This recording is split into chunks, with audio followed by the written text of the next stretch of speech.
अगर आप भी शेयर बाजार में निवेश करते हैं तो जल्द ही अपनी नई रणनीति के लिए तैयार हो जाएं, क्योंकि देश के सबसे बड़े समूह में से एक अडानी ग्रुप ने एक बड़ी निवेश योजना का प्लान तैयार कर लिया है।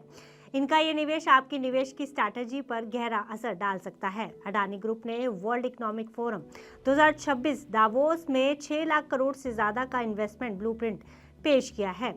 ये कोई सामान्य घोषणा नहीं, बल्कि आने वाले दशक के लिए भारी भरकम निवेश का ब्लूप्रिंट है, जो भारत के एविएशन, ऊर्जा, डिजिटल इंफ्रास्ट्रक्चर, निर्माण और रोजगार के नक्शे को बदल सकता है।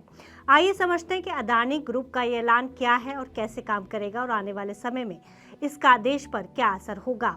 नमस्कार, मेरा नाम है गुंजन मित्तल और आप देख रहे हैं मनी 9।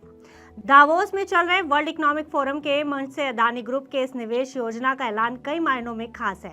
ऐलान के मुताबिक ये निवेश aviation, renewable energy, digital platform, urban infrastructure और एडवांस मैन्युफैक्चरिंग जैसे सेक्टर्स में किया जाएगा।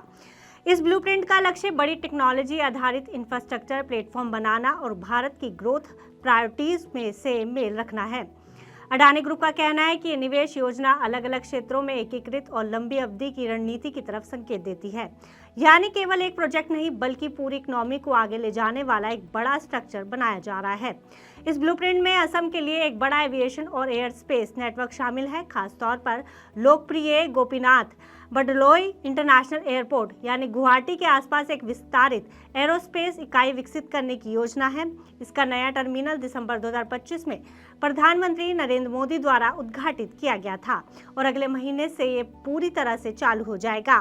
साथ इस प्लान में हॉस्पिटैलिटी और रिटेल इंफ्रास्ट्रक्चर जैसे हवाई यात्री सुविधाओं के साथ व्यापार और सेवाओं की व्यवस्था करना, एविएशन ट्रेनिंग एकेडमी जैसे level D full flight stimulators जैसे उन्नत प्रशिक्षण उपकरण तैयार किए जाएंगे। इसके अलावा aircraft maintenance, repair and overhaul facilities के अंतर्गत छोटे और बड़े दोनों तरह के विमानों के रखरखाव के लिए सेंटर्स का निर्माण होगा। इसका मकसद गुवाहाटी को पूर्वोत्तर का एरोस्पेस हब बनाना होगा। इसके अलावा क्लीन एनर्जी प्रोजेक्ट्स के अंतर्गत अडानी ग्रुप ने असम के कार्बी एनालॉन्ग और डीना हसाओ जिलों में बड़े पैमाने पर सोलर पावर प्रोजेक्ट्स की घोषणाएं भी की है। इन प्रोजेक्ट्स के जरिए 2700 मेगावाट से ज्यादा सोलर क्षमता बढ़ाने का लक्ष्य रखा गया है, यानी लाखों घरों को पावर देने की क्षमता वाला प्लांट तैयार किया जाएगा। इन प्रोजेक्ट्स का असर बड़े पैमाने पर क्लीन एनर्जी उत्पादन में बढ़ोतरी करना होगा, स्थानीय रोजगार के अवसर बढ़ाना होगा। मतलब साफ शब्दों में ये जलवायु परिवर्तन के खिलाफ एक बड़ा कदम भी होगा।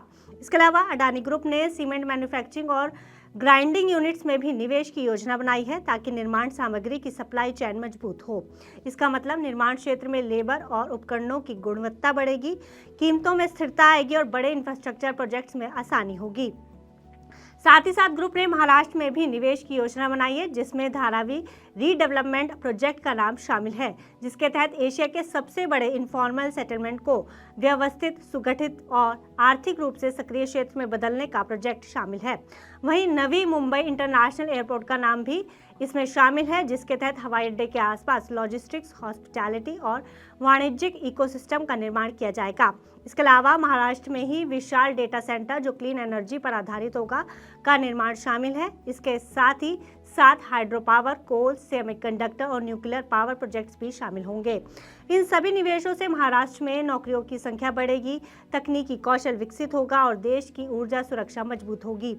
अडानी ग्रुप ने साफ किया है कि इस निवेश का लक्ष्य स्किल्ड वर्कफोर्स तैयार करना, स्थानीय युवाओं को नौकरी के अवसर देना और स्थानीय अर्थव्यवस्था को मजबूती देना है। कुल मिलाकर अडानी ग्रुप का ये निवेश देश का इंफ्रास्ट्रक्चर को अगले स्तर पर ले जाएगा। ऐसे में दावोस में इस ऐलान के कई मायने हैं, क्योंकि जब दुनिया भर के राजनीतिक और व्यावसायिक नेता दावोस वर्ल्ड इकोनॉमिक फोरम 2026 में एकत्रित थे, तब अडानी ग्रुप की घोषणा ने ये साफ संकेत दिया है कि भारत का अगला आर्थिक विस्तार मुख्य रूप से इन बड़े बड़े इंफ्रास्ट्रक्चर प्लेटफॉर्मों और प्राइवेट कैपिटल के जरिए होगा। यह निवेश अगले 10 से 7 सालों में चरणबद्ध तरीके से किया जाएगा। ऐसे में अडानी ग्रुप का यह कदम भारत को अगले दशक में विकसित देशों के साथ प्रतिस्पर्धा करने में मदद करेगा। फिलहाल इस खबर में इतना ही। आप बिजनेस से जुड़िए, अन्य खबरों के लिए देखते रहिए मनी 9।